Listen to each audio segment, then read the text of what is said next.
I'm DeVon Franklin. My dad died when I was just 9 years old. My life could have turned out very differently, but I got blessed with a village of hope. These are all the strong, powerful, outspoken women of faith who have helped me become the man that I am today. Well, thank you guys all for joining me. I'm so excited. I love having family conversations because it's just so rich and you get a chance, to feel flavor from every aspect of the family. I'm a mom myself, so I loved hearing from Paulette's side. I can always use as much help as possible. So it's fantastic to hear from all the aunts. And DeVon, it's always great talking to you. So let's start with you. I love this idea that you talk about, the points of the pain of your upbringing also led to so much of your current success. And a lot of that had to do with the women in the village that was around you. So maybe talk a little bit about that and why you felt it was important to share that information with us. Audible had approached me about doing an audio book, and they were like, we saw an article that you wrote for Maria Shriver's Sunday paper called The Coalition of Women about the women in your family. Would you want to turn that into an audio book? I thought about it and I said, yeah, I think that would be amazing to be able to have the opportunity to not only share my story, but share my family's story. And then I went to my mom and my great aunts and said, would you all like to do it? And they were completely on board. So it was a very organic process to get us to this place where we were able to produce and record this audio book called It Takes a Woman. And to me, it's a high honor to be able to do a project with my mom and my 5 great aunts and to be able for the world to hear their voices. So it was very organic, and I'm just grateful that we as a family could do this together. I love the choice that we would actually hear from your aunts and your mother. It wasn't just you, allowing us to know what their words were. So I'm curious, Paulette, Aunt Ida, your great nephew comes to you and says, hey, I'm thinking of talking all about our family and our upbringing. Were you immediately on board? What hesitations did you have? Because I love that it's so raw and it's emotional. And like I mentioned, you are the ones actually telling your story. So what did that look like for each of you? And Ida, you can go.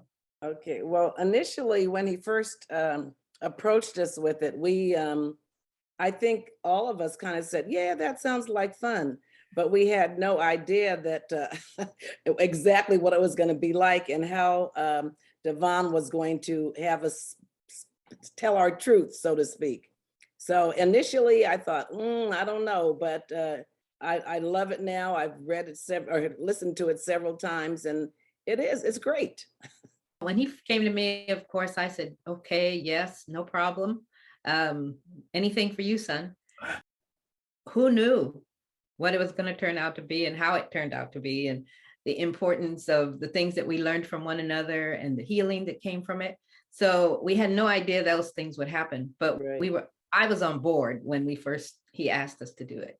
We're talking about this tragedy that happened with the death of DeVon, your father, when you were a child. But the story started long before that. I mean, there was a lot going on that even led up to you being able to process that point of your father's death. And then the village was already activated before. Talk a little bit about what that's looked like. Yeah, I mean, the beautiful thing about the book, as the listener, hears each chapter, our family story just continues to unfold.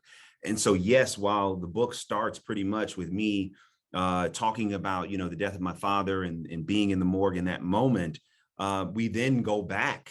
And, there's a whole chapter on how do we even get here? And I talk about my mother being raised with my great aunts for the first 12 years of her life. And then we go back further than that. And my great grandfather, Percival Phillips, immigrating from Jamaica and what he experienced when he got to California. So this book is really a rich family story. And I think it shows the resilience of a family that prays, that has God in their life. There's so many tragedies that we've had to endure, and the listener gets a chance to hear that. But you also hear the triumph. You also hear the resilience. You also hear, the hope. And I think that was one of the reasons we wanted to share the story, because there's so many families that are going through things. And you may not have, someone listening may not have like a village, by blood like I do. But by doing this book, we de facto become that person's village too. So there was a lot of hope that has carried us from where we started to where we are now. And we really wanted to extend that hope through doing this book. One of the things that stood out to me, Paulette, was within your story was sacrifice. I felt like that's just all over your story. The sacrifices that you had to make for your boys, the sacrifices that you had to make in some of the relationship with your own mom and family, and then the sacrifices in the willingness to ask for help. Maybe talk about a mother sacrifice and how you've seen that play out.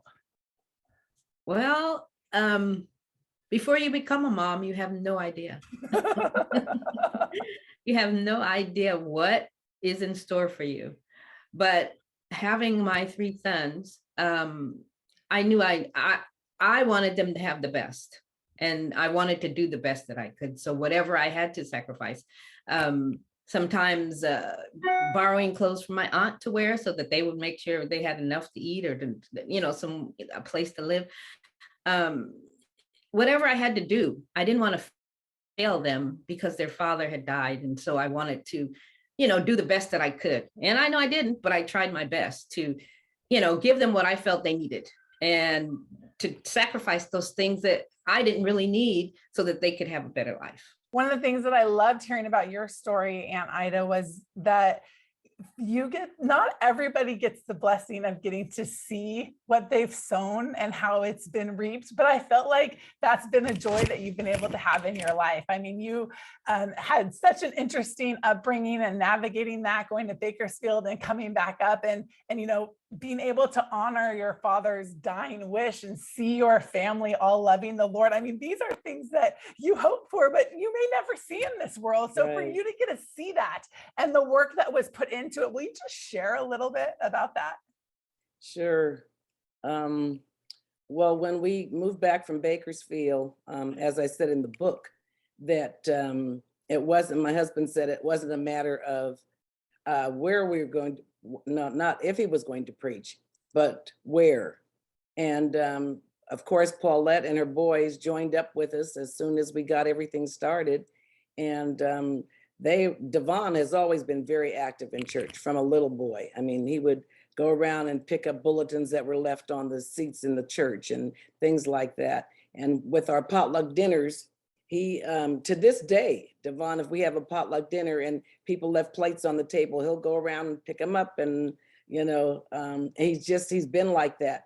But I think when we discovered that DeVon had talent, in addition to the plays he was in high school, was when he was asked to preach on our very first youth day. And I think he was 13. Were you 13? He was 15. 15. Okay, he was 15.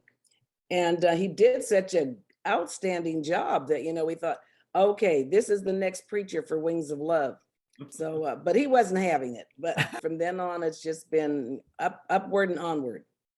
Well, I do really enjoy the fact, DeVon, that while your Aunt Ida is saying, that you have this preaching gift, but you also chose to take that gift into media, which is so well needed. I mean, we need it in all aspects of our life, but especially I feel like in film and television, and you've been able to navigate it so well. The Star is like our all-time favorite Christmas movie now, ever since you and I talked and it came out. And I told my kids that I would ask you during this interview for another amazing animated film. I'm working on it. You are?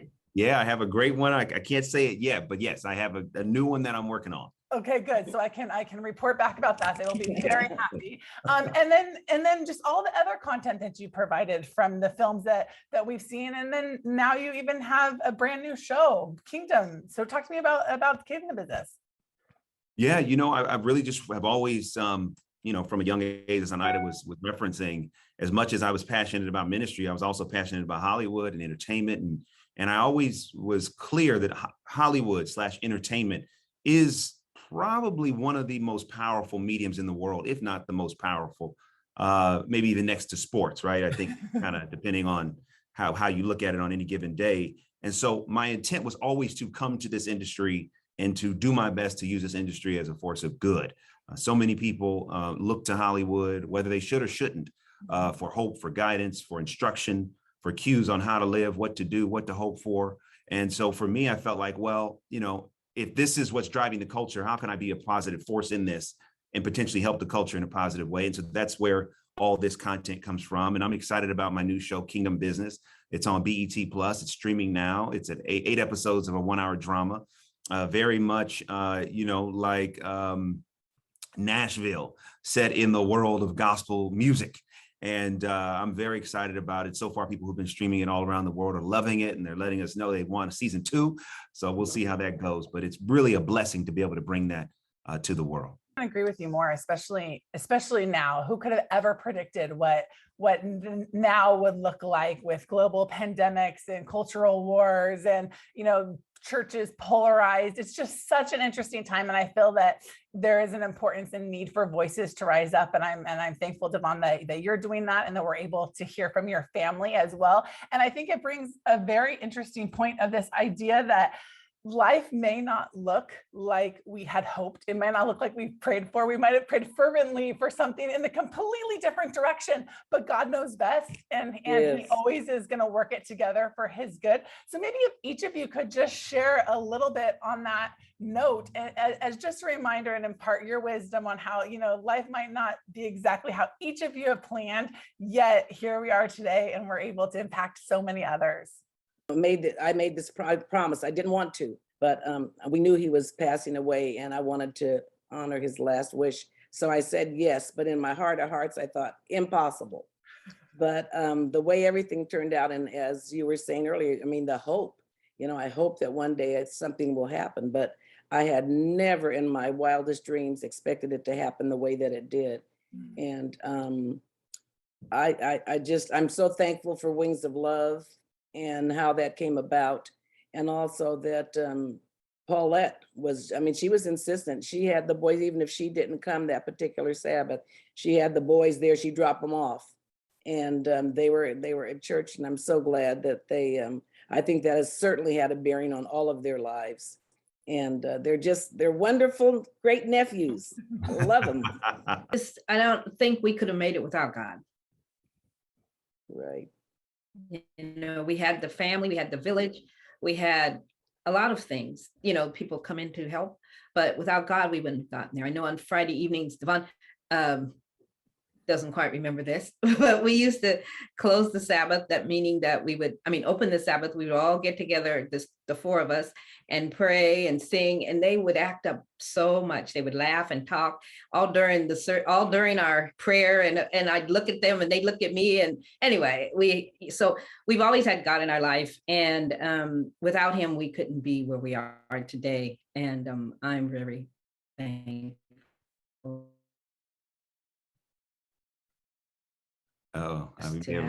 Such wonderful children. Nice. Okay. And then for me, one of the reasons why I wanted to do the book is to show that, sometimes the things that you think are the worst ultimately prove to be the best.